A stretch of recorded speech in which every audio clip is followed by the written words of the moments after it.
Hello again, ready for part 2 of the Peco Turntable install.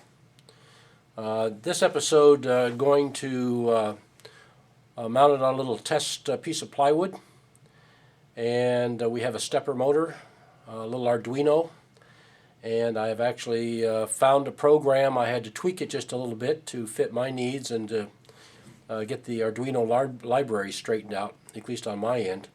But we do have a program that works pretty well. I'm going to try to improve on it a bit.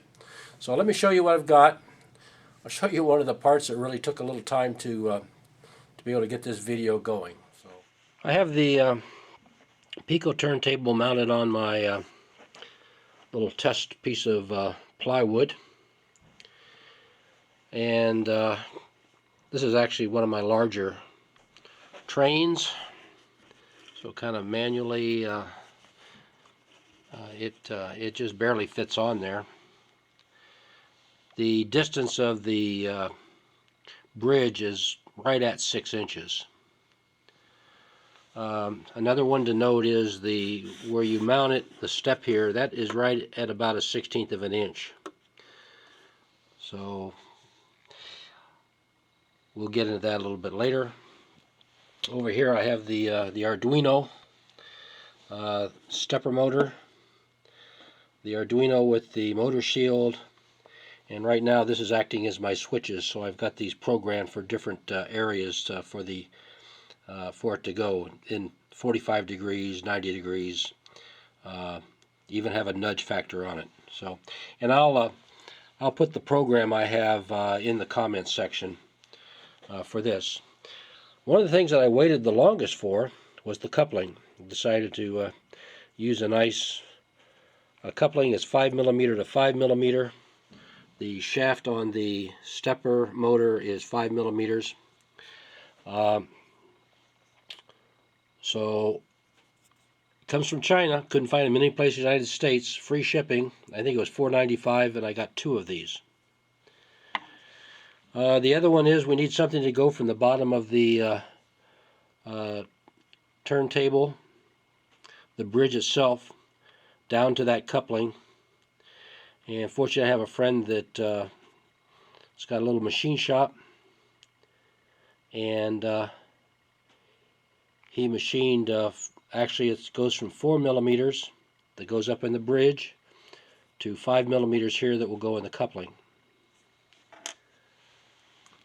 Also did up a plate here.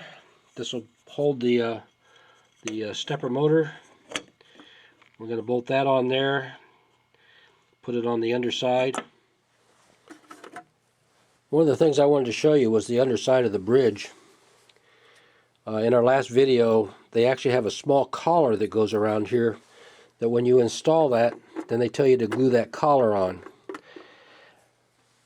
With the pin that we have here, that we will glue that into there. The stepper motor has got, with the coupling, has got set screws,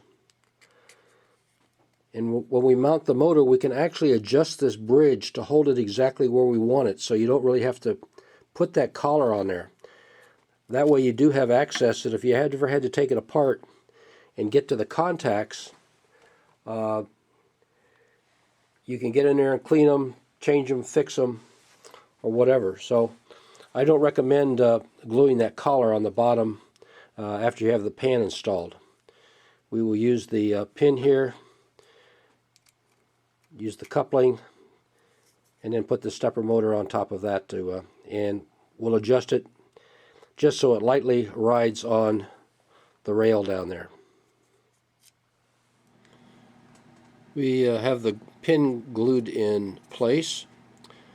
Something I found the first time I did this, I used some JB Weld, a thin coat right around the collar area there, and let it sit up overnight. It did not hold. So this time we used some Gorilla Super Glue, put it on the shaft and shoved it in there, and hopefully this one will hold up to the twisting. The stepper motor plate the standoff blocks. So left the collar that we have, the coupling, figure about 1/4 of an inch will go up on the stepper motor, and 1/4 inch will go on the bridge, with about a 1/2 inch spacing in between. Here is the stepper motor mounted to the bottom of the test table. I wanted to pause here for a minute and talk a moment about the size of the turntable you may want to think about. This is a 3-inch radius here, covers the Peco. If you use the Walthers, this is I kind of drew this dotted line out here. It's a 10-inch. That's a 5-inch radius there, but the larger the turntable. If you think about putting a roundhouse on, roundhouses are normally either 10-degree stalls or 15-degree stalls. I picked the 15-degree, especially with the smaller turntable. You have a gap here. If you were at 10 degrees, these ties would almost be touching. It can be done. Of course, back here you have plenty of room between your tracks if you use the larger turntable. So the one thing I wish that the roundhouse people would do is give you a measurement from the center of the turntable out to the very back wall so you can plan for your layout. I scratched my head and scratched my head. I came up with some ideas, and anyway, I kind of drew this out, and the other day I just received the roundhouse, so I wanted to see how it was going to lay on the on my layout and what kind of dimensions I was going to have. For the approach tracks, I use code 55, and I have found that 3/32 basswood, I cut some strips of that to make the approach, and that lines up very well. I didn't realize, actually, I picked up some code 80 someplace in my travels, and I was trying to get it to fit, and I couldn't understand what was wrong. Here you can see the gap in there on the code 80. But if you use 1/16 inch basswood for the lead-in, that aligns that track perfectly. Okay, here's kind of the first try.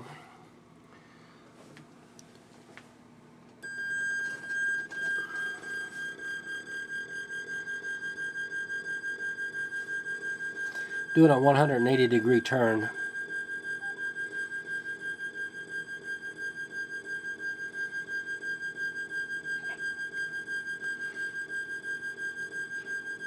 Right now I've got it set up for some push buttons of 180 degree, 90 degree clockwise, counterclockwise, 45 clockwise, counterclockwise, and 15 clockwise and counterclockwise with a note. There we go. Very good. Looks like we may have a winner. Okay, I'm going to get some track hooked up here and get some power to the track, and we'll see where we go from there. Okay, we have the Arduino programmed up. Use a quick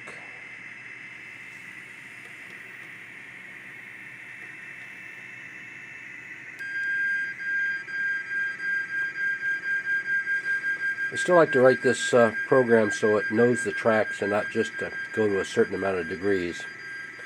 We'll work on that.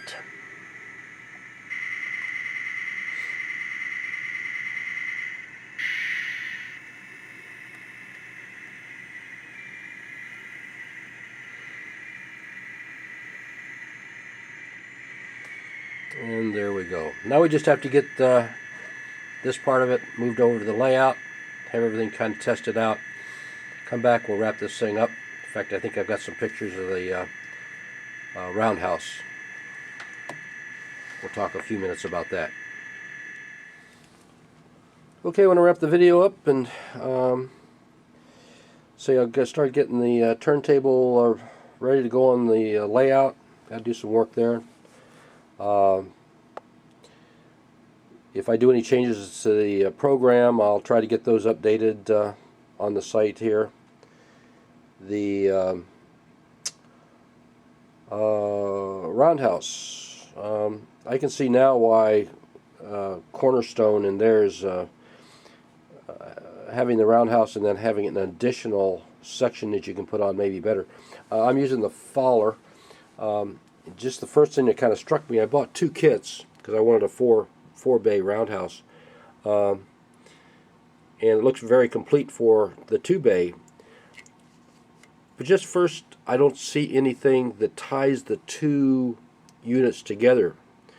The way they talk in the manual is that you can build multiple ones of these and put them together. Well, I would like to have mine kind of all tied together as one building, 4 stalls. So, but I'm going to work on that, and I think I'll do probably a little presentation on getting this roundhouse built and getting the turntable installed and getting that up and going. So I think that'll be maybe a part 3. But anyway, so hopefully I've given you some pointers here, things to watch out for, and good luck with stepper motors, turntables, and have fun. Thank you very much for watching.